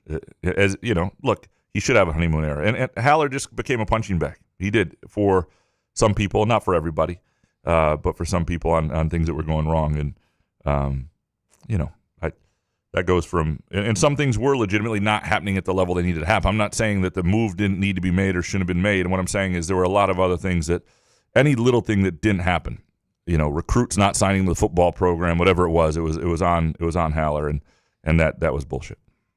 Matt C. next. Why didn't the Lions pay Parsons and just let Aiden walk in 2 years? Aiden has way too many games with no stats. Well, first we would have had to trade for Parsons. And trade 2 first-rounders, right? Right, right. 2 first-rounders they wanted to. I just wonder if we put in like any offer whatsoever, we're in the conversation. Yeah, no, it's a fair question, and it's, it's been 1 week. I think Monday's show after the Lions-Bears game will be interesting because we'll have a better sense. They may show up, and look, beating the Bears at home won't be everything, but like if they show up and look like themselves again, then you wait another week before you. I mean, Hutch needs some help as well, right? I mean, it's not just on him. I understand that he didn't look great. And the team that beat the Lions in the playoffs last year just also got walloped by the Packers. The Packers look really, really good. And again, Parsons is part of that. 2 home games. Yep, 2 home games. Yep, 100%. Let's see what. Well played. Yep, we'll see. Matt C. Do MSU fans need to raid the Lansing Promise to get Joe Rossi some NIL funds for his D-line? The fuck they do. Could he even recruit there if we gave him $10 million? It's been barely a decade since we've had a real defensive end. Well, and some of the guys haven't panned out. Like, it was a By Job. He was the top recruit, 5-star guy. Some guys pan out and some guys don't. They're hard to get and they're hard to keep. I mean, they're hard to get in the NFL. We're just talking about Hayden Hutchinson, who's the number 1 overall pick, and people aren't happy with his production. Yeah. Like it is a hard position to find, and it's hard to keep. They don't grow on trees, as they say. There you go. Captain Sparty and MSU staff spending 100% on Youngstown State, or are they looking ahead? Some assistants and the captains should definitely be looking ahead to USC. USC may not respect us enough to look ahead despite playing Purdue. Yeah, I mean, I would guess they're looking at tape at USC. They're not going to say they're looking at. I would guess there is some, and there's always a little bit of prep that goes in because you think crushing about it, tape in private. Yeah, I mean, they go in. There has to be a little bit of looking ahead throughout the season, and certainly breaking down film of a team doesn't just start that Sunday after that Saturday. So, but I would guess that there's probably a little more of it than sometimes is. Munfield Keg next. Since this is basically a bye week for football here's a basketball question. Why does it seem like Jackson Kohler is getting overlooked in a lot of MSU previews? Guy has only gotten better every year, and senior big guys who can do everything, just they don't grow on trees. Well, okay. I think he has a monster year. What previews are you reading? That would be my question. Previews that are out for basketball already are too early. Street and Smiths. And I don't want to just say read my preview because other people do, but you don't need to read these other previews. Comp. I mean, he is a huge part of this season. He shouldn't be overlooked. He's part of. I mean, Cohen Carr, big part of the season. Jeremy Fears, big part of the season. Jackson Kohler, a big part of the season. There are a lot of big parts of the season, but he's clearly a main character. Jebediah next. Was a Yankees run line bet on 9/11 with Trump in attendance after getting outscored by 20 runs combined in the last 2 games. A 2009 Graham nuclear play. I did have a little money on the run line. Yankees -1.5. This guy. Yeah. This guy. They got the FDNY hats on. The Lions are starting Holton, pushing Screwball back a day. The Yankees have just had 2 awful games. I was like, yeah, 9/11. We're doing 9/11's happening. I'm like, you know what? Let's make some money on. Let's profit on this. Which is probably not good either. But you profited off 9/11. Yeah, see, that's what I knew we were going. That's bastard. It's not what I did. But yeah, you did kind of. In a way, you did. No, I did not. Well, technically, you did. It was 9/11 yesterday, and you did profit on 9/11. But you profited on 9/11. But anybody who went to work on 9/11 profited on 9/11. Jesus. All right. Don't get weird. Okay. Sports Guy 1919 going to Vegas next weekend when MSU plays at 4 a.m. Not a bad deal for me, as it'll be 8 p.m. local time. Jason, what is the best sports book to watch a game besides Circa? Oh, it depends on what they charge to watch there. Like the D in Las Vegas, I like the old like Fremont, like Vegas, the Golden Nugget. If you want to get real grimy, it depends on what your vibe is. Like, yeah, the Golden Nugget is really dark and it's kind of, but it depends on the vibe that you want. The D is really nice, and Circa is nice as well. I mean, like I said, I just don't want to pay for a booth, pay $200 for a booth or whatever they try to charge, or $300. So you're down $300 like already. You know, you and your buddy just go. It's $150 a piece just to watch football. Like, fuck. At least give me a bet to, some of the best experiences can be the ones you don't expect. And I don't remember the name of this place, but it was a little like dive place, casino in Vegas. That it was like a diner casino place that a group of us writers went in 2018 on Michigan Fremont? State. No, it was off. It wasn't not in the downtown, or it wasn't on the strip, and it was this place. It wasn't far, but it was a place that we were there to cover Michigan State basketball that was playing out in Vegas over Thanksgiving, and our friend Dan Kilbridge was out there because Tiger Woods was like playing Phil Mickelson in some showdown. So we were all out there together, and on Thanksgiving morning, because it's the time zone, we went to watch the Lions game, and we're in this little diner place having like steak and eggs, watching the NFL game. We got money on like the Canisius basketball game that's off on another TV over. It was just phenomenal. It's one of the best sportsbook experiences I've ever had. So you can find places. But Graham can't tell you the name of it. I can't tell you the name of it. It's been a while. Sorry. Just usual. What I would recommend is if you're in Michigan, is you wind up at Firekeepers at Daisy's Taproom and Sportsbook at Firekeepers Casino. Great would be the place to go. And if you are here, I would recommend making Groovy Donuts part of your home evening tailgate. And especially the thing about Groovy Donuts is amazing. I know there are a lot of people who are planning to watch maybe in the morning, get up early, record it. Get up early, get yourself to Groovy Donuts. They open at 7 a.m. Get yourself a box of donuts. Come back with a family over breakfast and donuts and watch USC Michigan State if you're going to do it that way. Otherwise, just have the box with you late. But Groovy Donuts, great way to have your home tailgate, whether you got friends over, whether it's just you and a box of donuts. One of the best things you can absolutely do. If you've got a gathering, a tailgate, anything coming up, they will absolutely design donuts for you or put together a great assortment. Go to groovydonuts.com to place an order today, or go to either location, Lake Lansing Road in East Lansing, or Williamston, 7 a.m. to 1 p.m. Thursday through Sunday. Spartan Frank next. Is there anything tangible we can take from USC and Purdue on Saturday? I don't know. I mean, I'll pay attention to it. I don't know exactly how bad Purdue is, and USC looks pretty good. It's on the road, so if USC comes east and just bludgeons Purdue, that's probably not a good sign for the rest of the Big Ten. I'm very curious about how.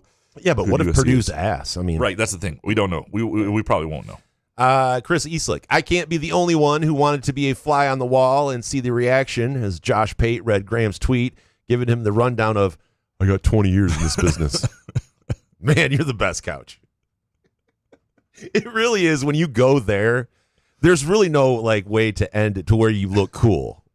When you have to tell somebody that you've been in the business for 20 years, I know the way you worded it, it made sense to him. You know what I mean?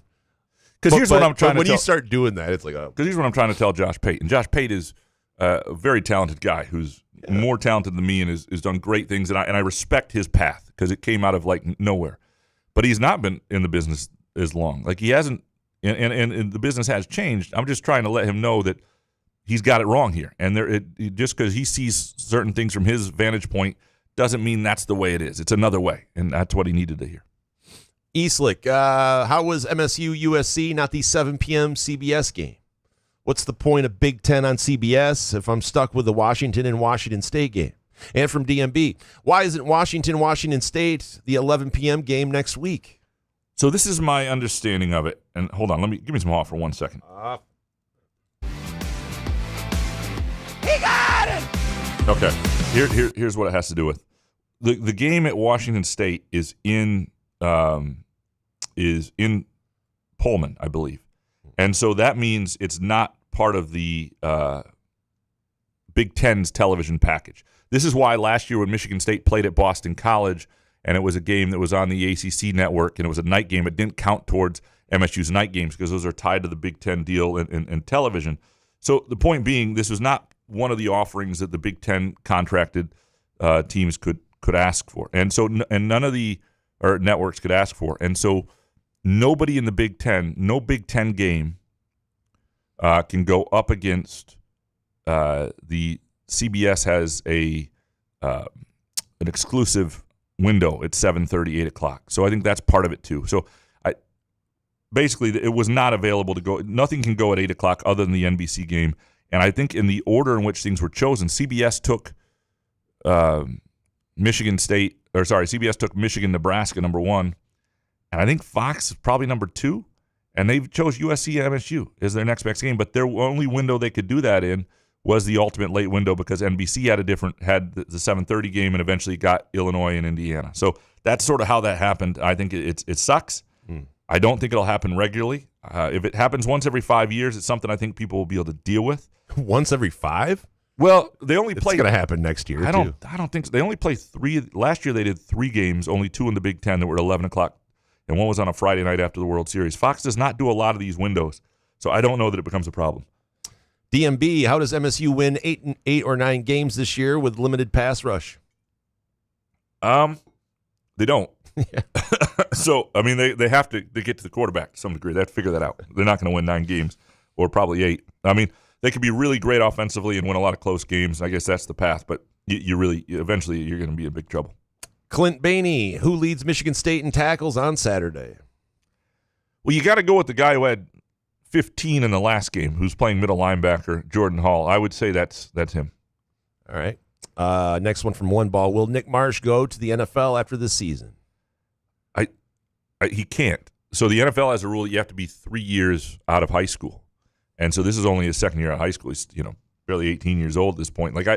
He's got another year of college football for sure. It's the same with the kid at Ohio State who's phenomenal and is NFL ready. And it's kind of a dumb rule. I mean, it's a rule that protects people from making really dumb decisions in a grown man sport, and I get all that. And it's an NFL rule. But there are guys who are ready, but once Maurice Claret, and I forget who was it Mike Williams, the other guy who challenged that? Yep. Those guys lost, which surprised me. They lost that battle, especially now in the NIL era when you can make money. I think everybody's hesitant to challenge that ruling again. Clint Bainey, will the Lions beat the Bears on Sunday? Yeah. It's a must-win, one ball. They have to win, right? There's no. Come on. Yeah. Sack the quarterback. Yeah, please, God. If they don't, I don't even want to see Jason on Monday. You don't. Yeah. It's going to be a terrible thing. Clint, one ball bonus question. Why did I think being in the front row with my wife at a Jim Florentine comedy show in Holland last night was a good idea? Florentine was in Holland? Because he's one of my favorite comics. He made runs at me from start to finish. Ooh. Brooke held her own. Long live unfiltered comedy. Have you ever been in the front row of a show and they've picked on you? No. Yeah. I've been close at some comedy clubs, but they weren't comics that would go into the crowd. Like I was at a Stanhope show where I was pretty close, but I try to make sure I don't want any part of that. Because there's a lot of MGs flowing, and the last thing I need is some fucking comedian staring at me with a light, I don't know. I've been close enough where I thought about it and said, why did we sit here? Because you don't want to. No, yeah, you don't want to be the subject of it, especially if unless you know the comedian like One Ball knows Florentine. You want to see your favorite comedian because I just get it. If someone bombs, I just can't handle it. My stomach. Well, I love being tight. A comedy show. Yeah, but I'm saying if there's comedians you don't know and there's maybe an open mic night-ish thing, I don't like those because oh God, I can't watch somebody bomb. It's like if you ever go to Crunchies in East Lansing on their what do they have open mic comedy night? It's is this rough. a live read? No, no, it's just rough. I'm just saying it's painful. Yeah. I love Crunchies, but it is painful. Like you can't. It's just like oh man, it's. And look, I give credit to people who get up there and sometimes something's funny but I'd rather go see a more polished comic. But even then, there's even veteran comedians that bomb too, though. Yeah, it doesn't. Yeah. Jebediah, how was Jason's attention span during the Youngstown preview on Wednesday? No ill will towards your guest Neil, as he was great, but he was while he was talking about the Mercyhurst Youngstown game, I felt like I was listening to Graham talk about a Crystal Palace Sheriff of Nottingham 0-0 soccer match.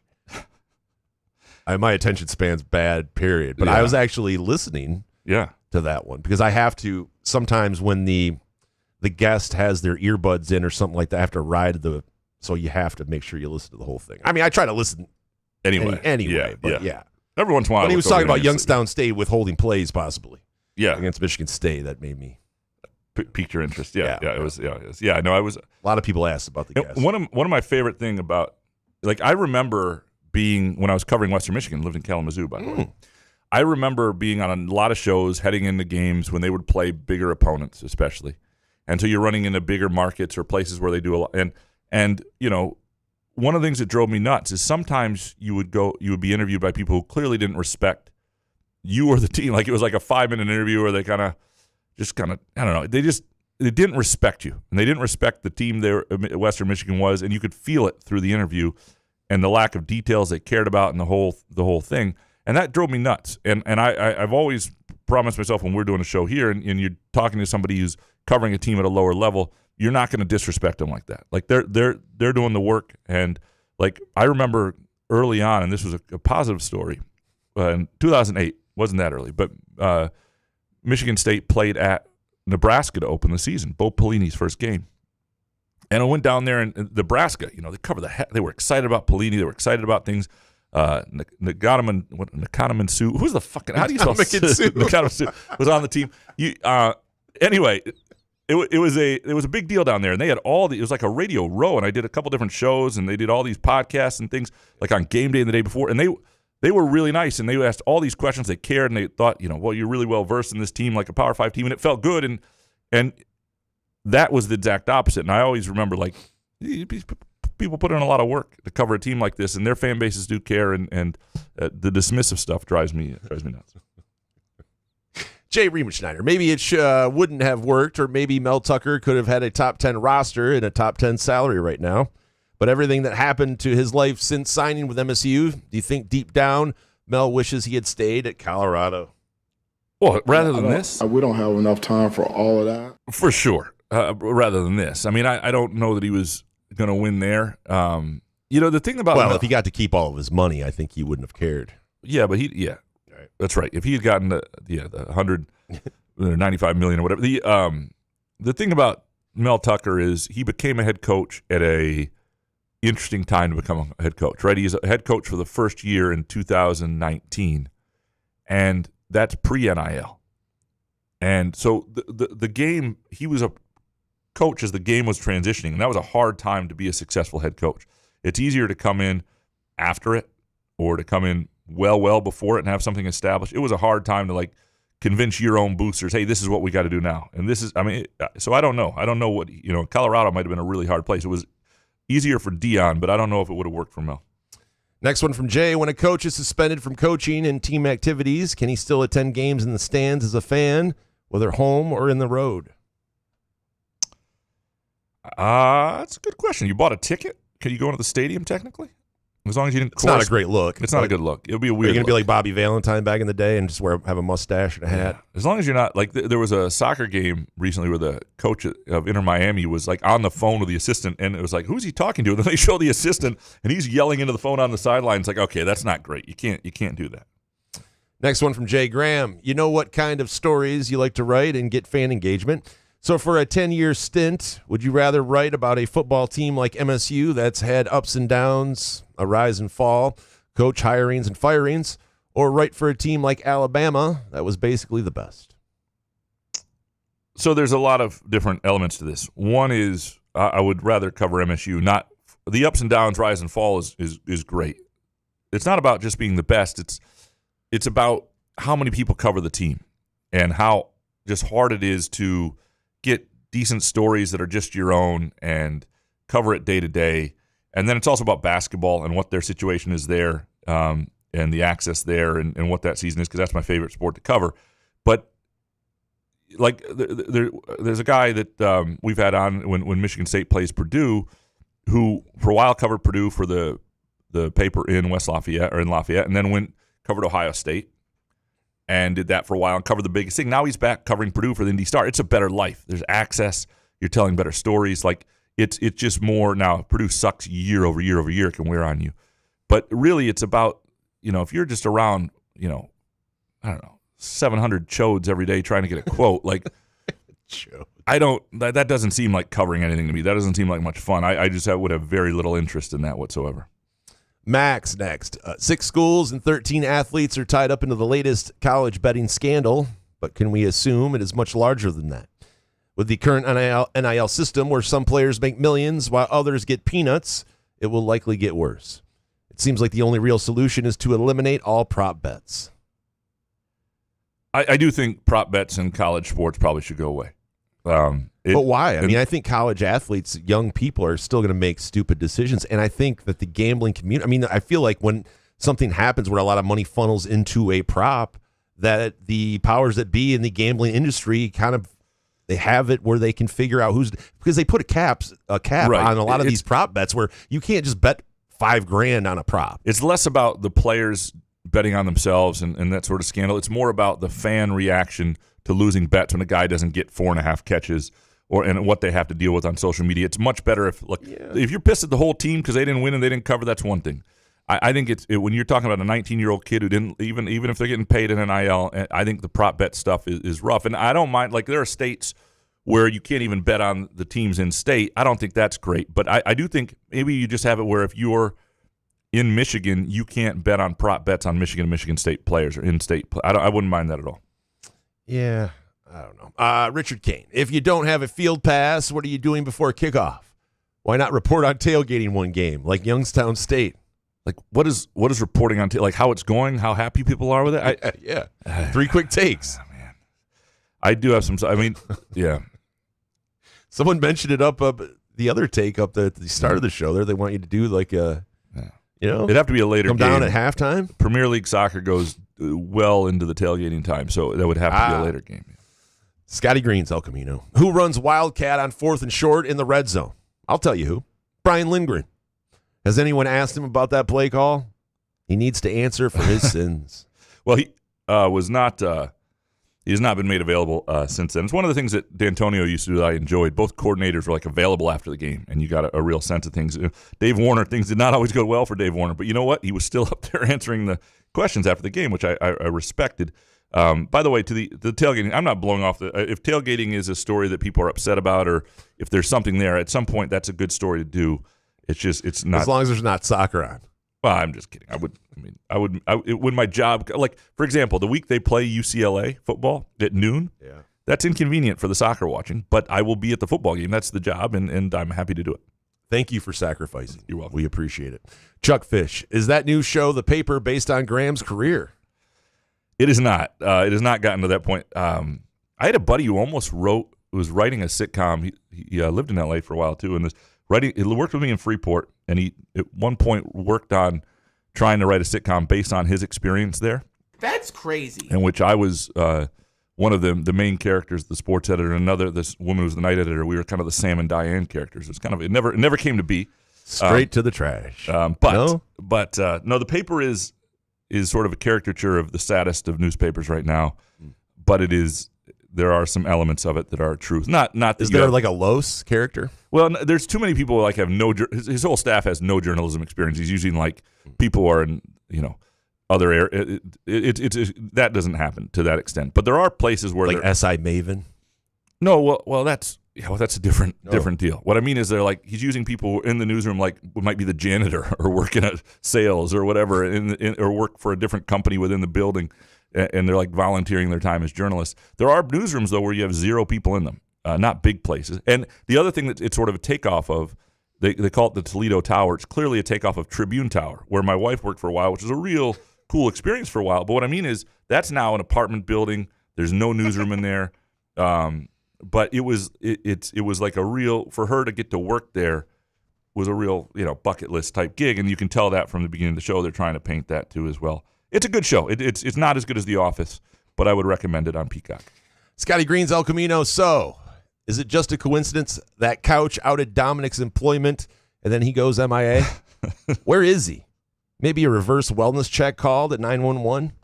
Yeah, you got to apologize to Dominic. Like, I'm saying in person or something, because he's got to come back to the show. Whatever you did, Dominic will be back rectify on the show. It. Dominic will be back on the show. Apologize. Dominic will be back on the show. He does this sometimes. He takes breaks. He comes back. No, he'll be back. He did it because of you. He'll and it annoys me. He'll be back. If he's not back Monday, then I'm out. I'm done with the show. That's it. So even if the Lions win? You have to apologize, make this right, and get him back on the show. I didn't do You did. You did. You did. Just apologize. I did not. I love Dominic. Nope. I love Dominic. He's a friend. We play. You don't do that together. to friends. Nope. Okay. Peasy. Is it bad that when I was reading the Athletics report on misconduct among Illich employees and the detail about the guy pushing a woman down the stairs came up, I thought of Graham? Yeah, I was a little worried about that. I was like, oh God. Was that Simo? What? Why? You know what I mean? Like, why does everything have to be so fucking secretive? You know what I mean? Like, Simo just vanishes off the earth with some allegation, and it's just like, heaven forbid you bring it up. Didn't Jack Morris do something too? Jack Morris, that was legendary. That was Shohei Ohtani. Well, that was one of the apologies of the century, and I was glad I was watching it live. That's right. I reflect on it at least once a week. Yeah. That I was watching that live. Spartan Johnny, what grade are Marmaduke and Tyrone in now? 4th and 6th. They're somewhere. They're in Freeport and Kalamazoo. Yeah. Spartan Johnny, any word on if MSU will be having any new Hitler trivia this season, or will they attempt to avoid further promotion or hate-based rhetoric and figures as part of the in-stadium experience? Why or why not? Maybe just go with quarter one. Yeah, they're going to try to avoid that, I think. I think that's one of the plans this year. It's really unfortunate trivia. Avoid. Any Hitler trivia. Just avoid it. Like, if you're a company who offers your trivia up to be. Now, granted, the company, I believe, was like, they just took this. We didn't actually, sell this to them. So, in the company's defense. But if you're a company that tries to do trivia that is going to be borrowed and you maybe I got a great Hitler I got a great Hitler trivia question, guys. Like, nah. If you want to have Hitler trivia, have a question about who starred in Schindler's List. That's a better way to go about it. Dude, right? Stay away from that. Okay. The whole thing, the whole topic. There you go. Yeah. All right, Jim Slim. I hate you, bitch. Yeah, I think this is related to a conversation I got in after. I don't even get into it, but after the assassination of Charlie Kirk, and look, a lot of people misread, and I just don't want to get into it because I think that's awful. I mean, it's a man died, a father of 2 young children, and somebody who is, regardless of how I felt about what he was talking about and the rhetoric and the impact of that, he was somebody who was trying to win with discourse and conversation and argument and debate, and that should never be. And I had no really idea. violent. I'm sitting there reading this. I hate you, bitch. I'm thinking it's coming from some funny place here. And I was like, all right. No, I don't think it's that. I think it's that. Yeah. All right. Couch on Fire. If Flaherty and Mize pitch like that the next couple of weeks, do we feel better about our playoff chances? Yes. 1,000%. I don't trust it. No kidding, but yes, I would still feel better. Right. You want them to be hot because last year they were hot and then they beat the Astros, and you want going to get a first round bye possibly. There's like a really good percentage. That's true. Chance we're going to get a first round bye, and we still don't like this team. It's the most bizarre situation I've been in. Is last year's team better? Would you rather have last year's team than this year's team? Yes, in the sense that they had a better bullpen and that ability to do that pitching chaos. Yeah. Now, that's interesting because the lineup this year is better in certain ways, especially if Parker Meadows gets going. Like having guys like Gleyber Torres that I think are huge. Yeah, the lineup's better.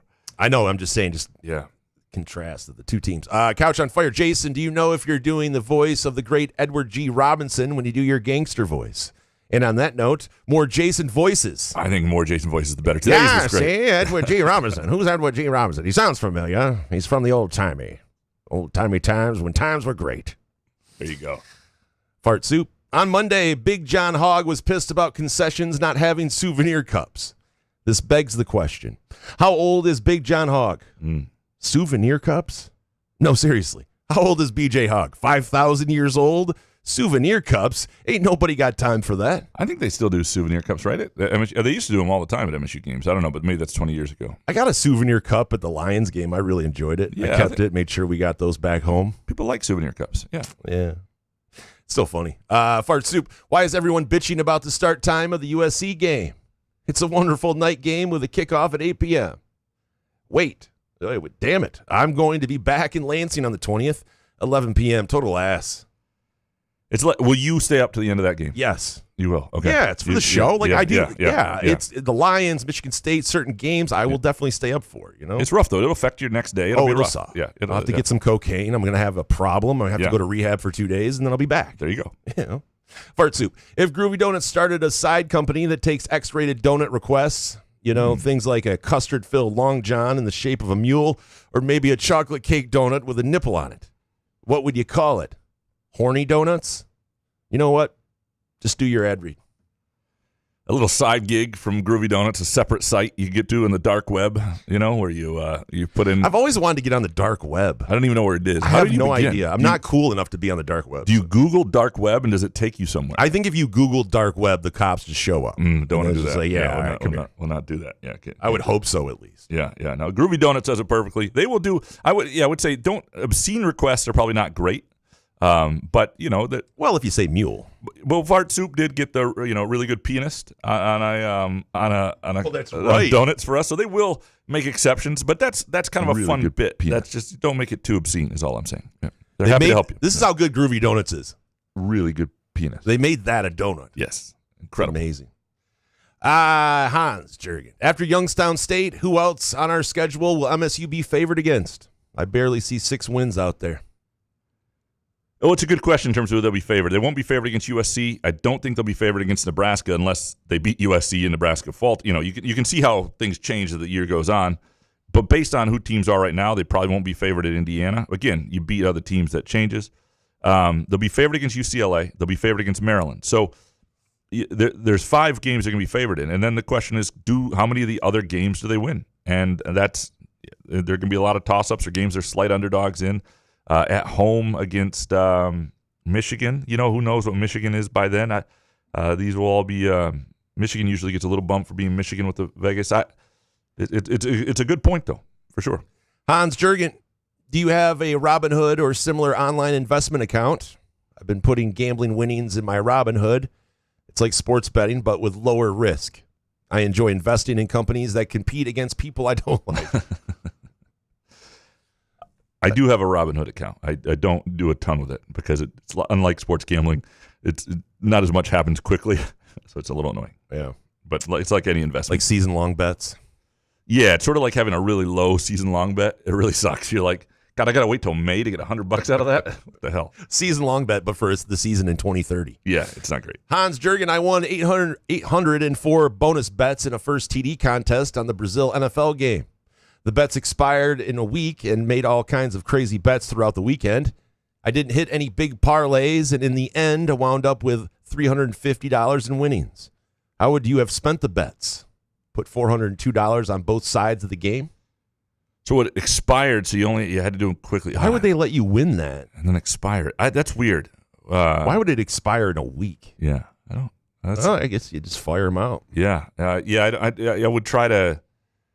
I would. They wouldn't let you. I would probably use some. I would probably try and take some. If you got to do it, I'd probably try to take some surefire like money line parlays where you get 2 or 3 heavy favorites or something like that to try to make that happen. If you got to go quickly, that's interesting. Jake Hawkins, what's it take to get tight end Jack Velling going? Well, I mean, we haven't seen him going really since he's been at MSU, so I just don't know. Now, he was injured all of camp, and I do believe he's got more to him than he showed this year, and they've got other decent tight ends. I just don't know what else we'll see from Jack Velling as a player. I think you'll see a guy who's going to get 2 or 3 catches some games, and I think that's probably who he is. Jake Hawkins, I just recently saw where every year that MSU has played Youngstown State, they've gone on to win at least 11 games that year. What chance would you give that this team can accomplish that this year? FYI, I know it's a really long shot. So 11 games, and we're talking let's say it's talking the bowl game. So it's 10-2 regular season because it'd be beyond the bowl game. If they win 11 games, they're in the playoff. That's the other thing. So it's incredible. It would take Aiden Childs just getting on a huge run and that offense being incredible. It would take something because I think the defense is going to be solid in certain areas, but really lacking in others. It would take that offensive line and Childs just being at another level and starting to win every close game and having a really charmed season. They're going to be in a lot of close games, so it's not like they can't win a number of games you're not expecting them to, or win games that are toss-ups, but to get to 11 would just take that. It would just take some incredible year that we don't really see coming right now from Childs. Jake Hawkins, I'm glad the Tigers were able to take 2 out of 3 against the Yankees, but as from an overall baseball fan perspective, how bizarre was Tuesday's 7th inning? New York Yankee pitchers playing like little leaguers. What the fuck? I thought it was great. It was fun to watch. Fun to watch another team fall apart. I enjoyed it quite a bit. Yeah. Jake Hawkins. Let's play sports hypothetical. You're Jeff Fisher, coaching the Tennessee Titans against the St. Louis Rams in Super Bowl 34. Always the details. Kevin Dyson stretches that extra inch to get a touchdown in the last few seconds to make it 23-22. Do you kick the extra point to force OT or go for 2 to win? What are you doing? I'm kicking the extra point. Yeah, me too. Back then especially. Yeah, I mean, first of all, if that comes down to a Lions scenario, if that's what you're going for, Jake, my heart would explode. I would just combust, and I would never see the end. Dan Campbell's going for 2. That's the I worst understand. part. I think that's when my life would end. Yeah. Everything would. You know what I don't like about the implode. Lions going for 2 is that Jared Goff can't move. Like anytime you choose 2 there, that's where I think having like a mobile quarterback makes a difference because it's one more element. Something breaks down, that guy gets across the goal line. Like I do not like teams without mobile quarterbacks. One less option coming in that scenario. I know. All right. I just know. You're right. Upper Deck Jerk guy, Kirk or Picard? Is he talking Star Trek? I guess Is that what he's doing? Yeah. Oh, you got to go Kirk. Yeah, I didn't watch Star Trek. I didn't either. Upper Deck Jerk guy, better chance at a championship, the Lions or the Tigers? This is the July topic? What are you saying? Lion? I think it's still the Lions. Oh, easy. Yeah. Jerk guy, what's the most you've ever won on a single bet?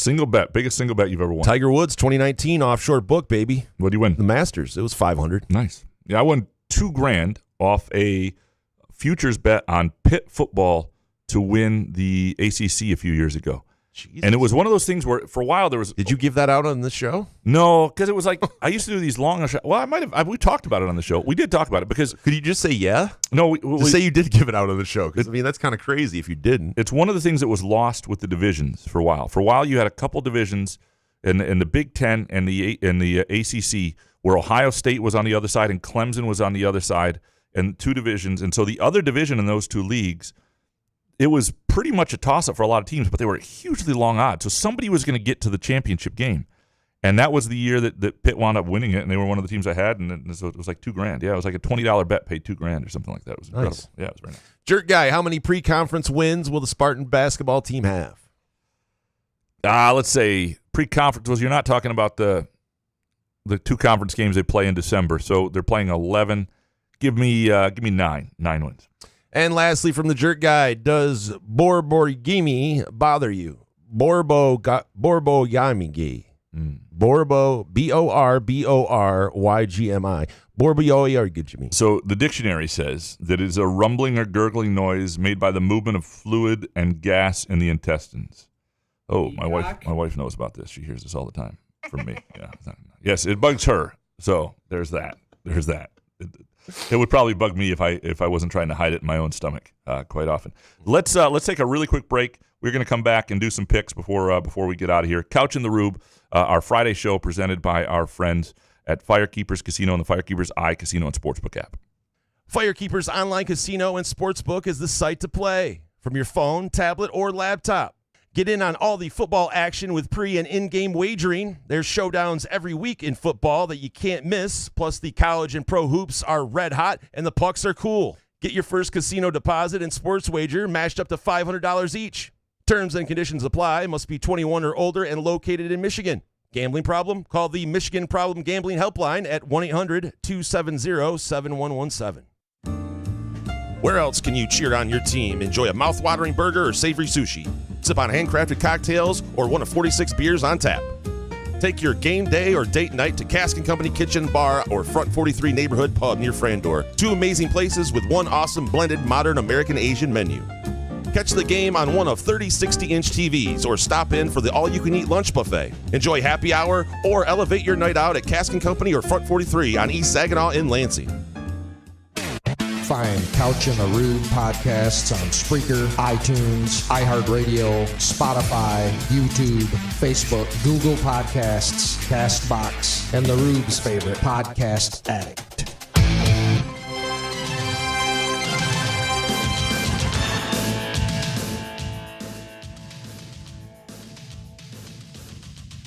Couch in the Rube, our Friday show presented by our friends at Firekeepers Casino and the Firekeepers iCasino and Sportsbook app. Time now to get into what we are betting this weekend. And we do not have Harry with us this week, so we're just going to get into what we're betting and run through some games real quick and sort of what we like. Jason, what are you betting this weekend? It's a 2-leg parlay. I'm starting to get smarter. I'm not just flying bets out there. That's for Sundays. That's when you do the touchdown bets. Wyoming at home versus Utah, getting 23.5. Wyoming's 2-0 against the spread and hasn't allowed a pass touchdown, although it was against Akron in northern Iowa. It could rain on Saturday, and War Memorial, it's a tough place to play. I think Utah is a really good team, don't get me wrong. I just think it's way too many points. I think Utah wins the game, but I like Wyoming getting 23.5. And the other game, we're going to go to the NFL. It's the Falcons plus 4.5 at the Minnesota Vikings. I just think it's a short week, pretty simple. Short week for the Vikings. I just think it's too many points. I think the Vikings still win that game, but again, that 4.5 is reeling me in. When you see that 4.5, Graham, you kind of think sucker bet sometimes, but I like the Falcons on the road getting the 4.5. So that 2-leg parlay play, it pays plus 264. Okay, I've got a Premier League parlay that I like, and there are a bunch of things in the Premier League I kind of like. You could throw Newcastle in this against the Wolves. I like that a little bit. I like Crystal Palace minus 155 at home against Sunderland. But the parlay I'm giving out this week, Arsenal at home minus 265 against Nottingham Forest, and Liverpool on the road minus 315 at Burnley. Just those 2 teams to win. I think they're better than the teams they're playing. And if you put $100 on that, it pays $81. So it's pretty good odds. Arsenal at home, Liverpool at home. I think it's a really good play. That is what we are betting this weekend, presented by Firekeepers and the Firekeepers iCasino and Sportsbook app.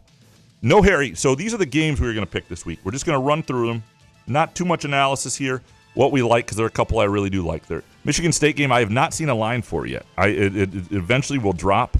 There are a few 1AAs out there, but I've not seen a line for it yet. So, well, what do you think Michigan State could cover? Let me say it was like 34.5. I would say right? Michigan State covers that. I think I picked like 40-something to 6. So that's about where and I think it was like 48 to 6 or 47 to 6 or something like that. So I think anything that's under 35, I think, is probably not a horrible play. The problem is it just takes, how soon do they put their backups in? What does that look like? You get a couple late touchdowns. It's not great.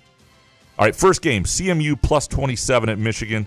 Hard game to know. Like, CMU's been okay. Like, it's just hard to know what Michigan is, how crisp they're going to be offensively, what kind of point they're going to be able to try to make. I would probably lean CMU here just because that's a big number, but I wouldn't feel good about it. You the same way? See, you have it here as 27.5, right? Yeah. I think that's a lot of points, but I think Michigan is going to hammer. They're at home, right? Yeah. And Pittsburgh beat CMU last week, and they didn't cover that spread. It was like 28. Give me Michigan, given those points. All right, Wisconsin plus 21 at Bama. Wisconsin's not very good. Bama's just bludgeoned a bad opponent after a horrible first game. I think this is a game Alabama wants to make a statement. And if it's 3 touchdowns, I think Bama gets it done. I think they cover this thing big. I think Wisconsin's a little bit of trouble as a team, as a program. Give me Bama. But I think Wisconsin can run the ball and drain some clock. I think 3 TDs is too much. I just don't know if this Alabama team's any good. So for the sake of this, it's a fade for me. But I think for the sake of this little contest, give me Wisconsin and the 3 TDs. All right, Georgia -4 at Tennessee. I know it's on the road. I like Georgia a fair bit here. Getting the -4. I think this is one of those where, tough place to play. But I like Georgia. Where are you?